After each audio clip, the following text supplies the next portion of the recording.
et je vous retrouve pour le plateau de Regard Croisé. Merci de rester fidèle au programme du soir sur New World. Bienvenue dans ce premier numéro de Regard Croisé de cette semaine. Encore 4 sujets à aborder avec nos invités. Nous parlerons d'abord du Sénégal. Plusieurs candidats s'opposent au dialogue de Macky Sall. Deuxième sujet, CEDEAO, levée des sanctions contre le Niger puis les autres pays. Burkina, c'est notre troisième sujet, au moins 15 morts dans une attaque terroriste contre une église.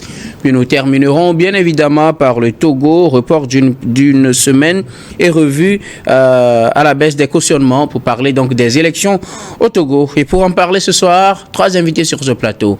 Avec moi, Georges Hérault, vous êtes analyste politique et vice-président plutôt du parti politique, le Cercle des leaders émergents clés. Bonsoir Georges et bienvenue. Bonsoir Guillaume, bonsoir à mon jeune frère Gabin et puis le doyen Fioclo. Je voudrais aussi profiter Guillaume pour saluer encore le président du Cercle des leaders émergents, maître Anina Yakobo, professeur d'université, professeur de droit, pour sa vision éclairée qui ne cesse de nous encourager, de nous quand même donner l'opportunité de s'exprimer. Et donc je voudrais quand même saisir cette opportunité pour célébrer cet homme de vision, un grand homme comme on a l'habitude de le dire.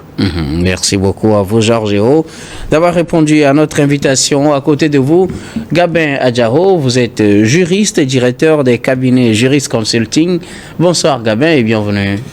Bonsoir Guillaume, bonsoir à toutes les téléspectatrices et téléspectateurs, bonsoir à mon grand frère Georges Hérault, bonsoir au doyen Fioclo Adangplénou, bonsoir à toi-même premièrement aussi, et bonsoir à monsieur Adedje, bonne semaine à lui, bonsoir au ministre Kokoroko, bonne semaine à lui également.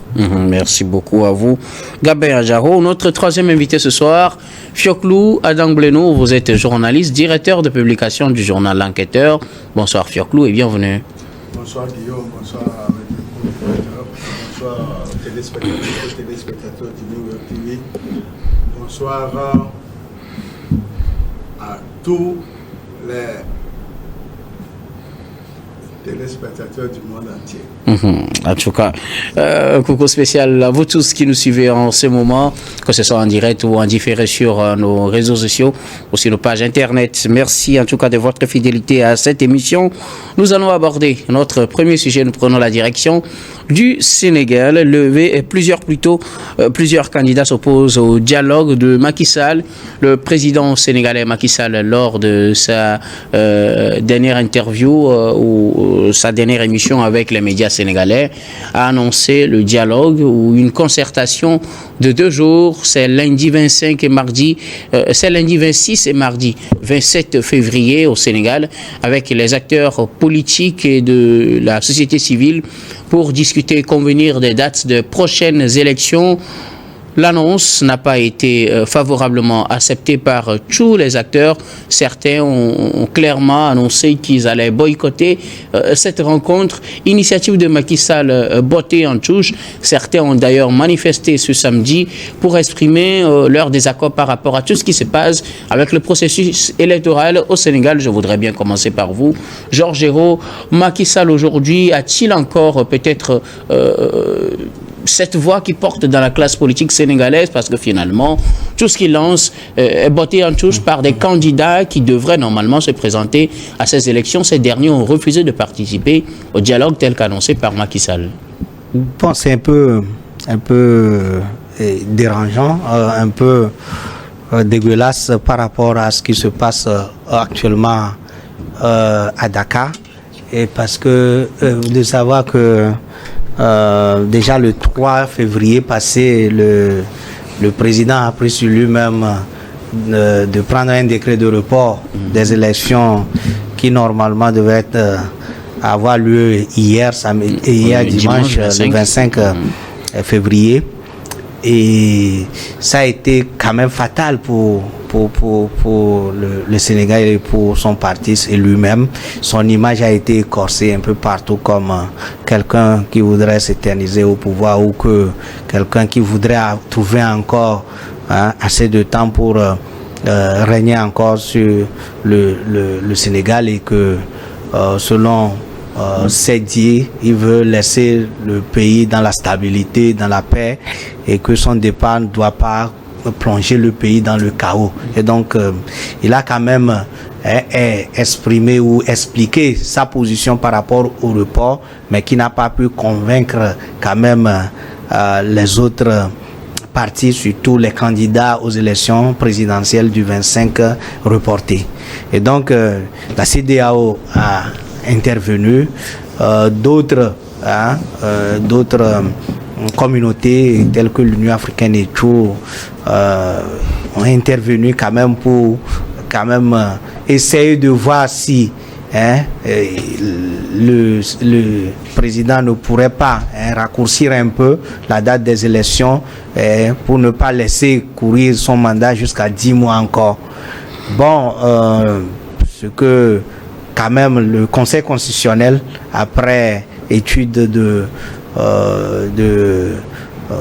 du vote à l'Assemblée nationale et tout, a déjugé quand même les décisions de Macky Sall et de l'Assemblée nationale. Alors ce refus de la classe politique et de la société civile de participer au dialogue de Macky Sall n'est-il pas aussi en quelque sorte une manière de pousser encore plus loin la possibilité de tenir ces élections? Parce que là, si on refuse de participer au dialogue, c'est-à-dire qu'on ne pourra pas trouver de date consensuelle. Macky Sall aussi, est-ce que ça ne risque pas aussi de pousser encore plus loin alors qu'on aurait pu y aller et trouver un compromis et peut-être décider, imposer en tout cas ce que la plupart disent, parce que la plupart proposent ce début mars ou mi-mars pour ces élections au plus tard. Est-ce que ce n'est pas l'occasion à saisir pour imposer ce calendrier à Macky Sall? Guillaume, je pense qu'un adage de chez nous dit que la tortue dit qu'on dit viens écouter, il a refusé, c'est pourquoi il demeure dans ses carapaces. Donc je pense que l'opposition sénégalaise doit quand même apprendre la leçon des autres oppositions, surtout d'autres pays. Puisque vous voyez, je pense que si nous ne savons pas, je crois que ça doit être l'Angola. L'Angola bis, quelque chose comme ça qui va se passer, où la Cour constitutionnelle avait invalidé une élection, l'opposition qui n'a pas pu profiter, si c'est pas l'Angola, ça doit être le Kenya. C'est au Kenya. C'est le Kenya, que l'opposition n'a pas pu à un moment donné profiter, que l'opposition qui s'est mal pris n'a pas participé aux élections, alors que quand même la Cour constitutionnelle lui a donné raison.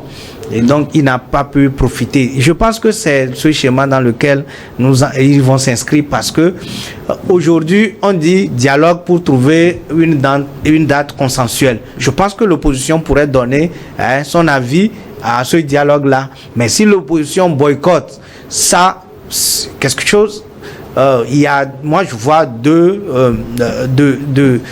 conséquences par rapport à ça.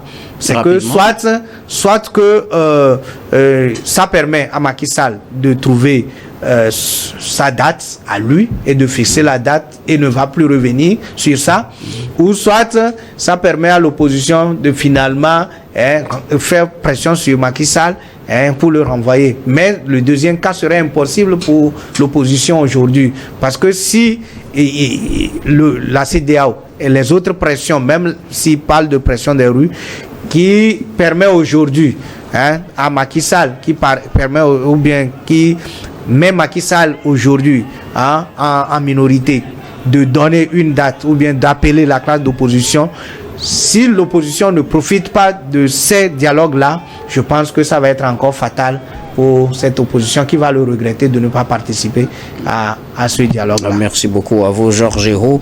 Fioclou Adang-Blenou, le dialogue ou bien la concertation telle que voulue par Macky Sall a été boycottée, ou du moins déjà l'annonce du boycott a été faite quelques jours juste après, ou quelques heures après cette annonce faite par Macky Sall. L'opposition ne veut pas participer à cette concertation voulue par le président sénégalais.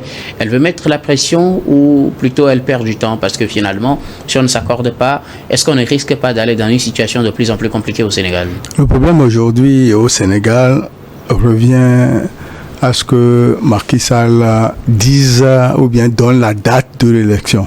Parce que le 3 février, quand il a prononcé le report, il n'a pas concerté la classe politique ni les institutions de l'État. Aujourd'hui, je tire chapeau à la Cour constitutionnelle qui a dit que tout ce qui a été fait à l'Assemblée est nul et de nul effet. Donc le problème aujourd'hui, c'est qu'ils disent ou bien qu'ils donnent la date de l'élection. Lors de sa conférence de presse la semaine passée, il a bien dit que le 2, il ne sera plus au palais. Mais cette élection qu'on aura organisée, ce serait peut-être une élection à 2 tours.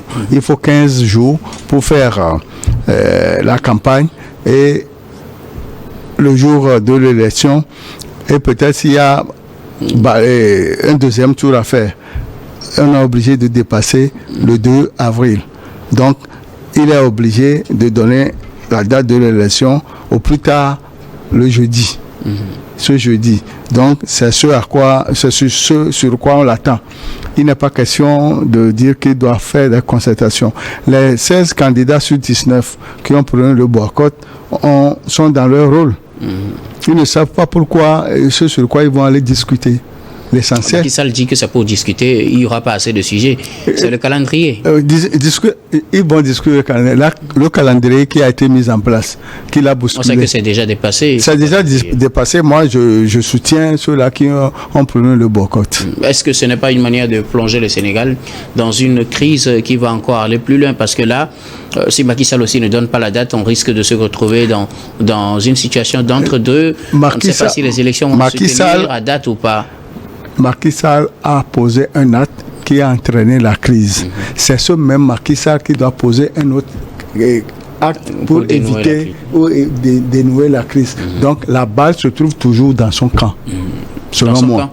Et dans celui, pas celui en tout cas de l'opposition. De l'opposition. Alors Gabin, que dites-vous de la situation? L'opposition, ou du moins ces 16 candidats sur les 19 finalement retenus, ont annoncé qu'ils ne participent pas à ce dialogue tel que voulu par Macky Sall. Macky Sall qui voudrait une concertation avec les acteurs politiques et ceux de la société civile pour convenir d'une date à laquelle devrait avoir lieu au moins le premier tour de la présidentielle et puis décliner le calendrier pour la suite. Finalement, ils n'y vont pas. Oui, finalement, ils n'y vont pas. Sur 19 candidats, si 16 candidats disent qu'ils ne sont pas d'accord avec ce dialogue-là, ça veut dire qu'il y a un problème. Ça veut dire qu'il y a une crise de confiance entre les partis politiques et Macky Sall aujourd'hui. Donc pour moi, je vois la situation d'une certaine manière que Macky Sall, soit il veut trouver une solution nationale ou bien il veut trouver une solution partisane. Parce que là, il est en train de jouer avec le destin de tout un pays, alors que le Conseil constitutionnel a déjà donné une décision. Et la décision, c'est que au plus tard, le 2 avril, qui est passation de pouvoir. Et Macky Sall le sait très bien. Alors, il est en train de jouer au rallonge, il est en train de faire tout pour que, il y ait encore rallonge de sa mandature à la tête du pays. Parce que quand on parle de dialogue, sûrement qu'il y aura achoppement sur certains points. Un dialogue sur une situation étatique ne peut pas durer pendant une journée ou bien... Il parle d'une concertation juste sur la date, que ce ne sera pas pour discuter de tous les problèmes du Sénégal, ce sera juste pour parler de la date des élections. Chacun fait sa proposition, on discute et puis on s'accorde sur l'essentiel. Oui, discuter juste de la date. Pourquoi lui ne peut pas proposer la date et puis ensuite on va pouvoir discuter? S'il est véritablement de bonne foi, moi, je pense que la meilleure des choses à faire, comme il est le président, parce que le Sénégal ne connaît pas une crise institutionnelle. Normalement, ce genre de dialogue intervient quand il y a crise institutionnelle dans le pays. Or, il y a le Sénat, or, il y a l'Assemblée nationale, il y a la Cour constitutionnelle, il y a toutes les institutions qui fonctionnent, y compris la présidence même. Donc aujourd'hui, le Sénégal n'est pas en situation de crise institutionnelle pour qu'on dise qu'il faut un dialogue avant de décider d'une date électorale. Ce que Macky Sall doit faire aujourd'hui, c'est d'établir ou bien d'élaborer un calendrier qui pourra permettre à ce qu'au plus tard, le 2 avril, qu'il y ait passation de pouvoir. C'est tout ce qu'il peut faire aujourd'hui. Maintenant, faire asseoir les opposants autour d'une table en disant que on est en train de discuter autour d'une date, je ne sais pas réellement ce qu'il cherche. Si un opposant lui propose, peut-être dans une semaine on va aller aux élections, on fait comment? Ces candidats-là, ils sont dans leur rôle et ils ont véritablement raison parce que eux déjà ils s'étaient préparés à aller aux élections. Ils avaient déjà tout fait, louer les véhicules et tout, ils ont déjà fait les pancartes et tout ça. Imaginez un peu que à la veille d'une élection, on vous dit que bon, vous n'allez plus aller aux élections à cette date-là, et que vous êtes obligé au même moment de changer même les dates de vos pancartes et puis de vos affiches. C'est assez compliqué. Même ceux-là qui ont eu à louer des panneaux publicitaires, ils sont obligés de rallonger encore, de payer encore. Alors, qu'est-ce que Macky Sall est en train de faire? Ce qu'il faut faire aujourd'hui, c'est tout faire pour qu'au plus tard, le 2 avril, qu'il y ait passation de pouvoir qui ne soit plus à la tête de la société du Sénégal. Mais dire que bon, forcément, je vais discuter avec l'opposition qui n'est même pas d'accord, parce que si sur ces 19 candidats, 3 seulement acceptent de discuter avec toi, ça veut dire que même le quorum n'est pas atteint. Alors, tu as mis en minorité. Ce qu'il faut faire aujourd'hui, c'est d'agir en tant que chef d'État, en tant que quelqu'un qui veut réellement la paix au Sénégal. Et pour vouloir la paix au Sénégal, ce que les Sénégalais, pas seulement l'opposition, ce que les Sénégalais désirent aujourd'hui, c'est d'aller aux élections au plus tôt possible et de changer le pouvoir le 2 avril au plus tard. Et Macky Sall, je sais qu'il sait ça. Alors, pourquoi ne pas aller au dialogue et le dire? Je ne pense pas qu'il est question d'aller au dialogue, parce que la Constitution a prévu quelque chose. Après ta mandature, tu quittes le pouvoir. Ce qui se passe aujourd'hui au Sénégal, c'est à cause de Macky Sall. C'est lui qui a créé cette situation-là de crise, et c'est à lui d'assumer toutes les conséquences. Le doyen vient de le dire, c'est à lui de réparer ça. Maintenant, quand tu crées une crise et puis tu veux associer d'autres personnes à résorber cette crise-là, ça pose un réel problème. Ce n'est pas aux opposants aujourd'hui de venir dire que bon, voilà, on va aller aux élections à telle date. C'est à Macky Sall de fixer les dates électorales, puisque aujourd'hui, au jour d'aujourd'hui, il est encore le président du Sénégal. Alors, on sait que le calendrier prévu jusqu'au 25 février est déjà passé. Ce qu'il faut faire aujourd'hui, c'est d'élaborer un nouveau calendrier qui pourra permettre à ce qu'on fasse les campagnes pendant un certain nombre de jours qui ne pourront même pas empiéter sur la passation de pouvoir le 2 avril, et qu'on aille aux élections le plus tôt possible pour que le 2 avril prochain, on dise que bon, voilà, il y a tel Sénégalais à la tête du Sénégal aujourd'hui, que Macky Sall n'est plus le président de la République, parce que les Sénégalais, ce qu'ils veulent aujourd'hui, ils ne veulent plus voir la tête de Macky Sall. S'ils ont le moyen de dire aujourd'hui Macky Sall quitte le pouvoir, ils vont le dire. Mais comme la Constitution et comme les Sénégalais sont assez légalistes, ils disent ton mandat finit le 2 avril. Mais après le 2 avril, on ne veut plus te voir à la tête du pays. Et je pense que la Cour constitutionnelle a été très claire quand il a rendu sa décision. Merci beaucoup à vous, en tout cas pour vos contributions. Nous allons marquer la première pause, puis on revient juste après pour la suite de cette émission.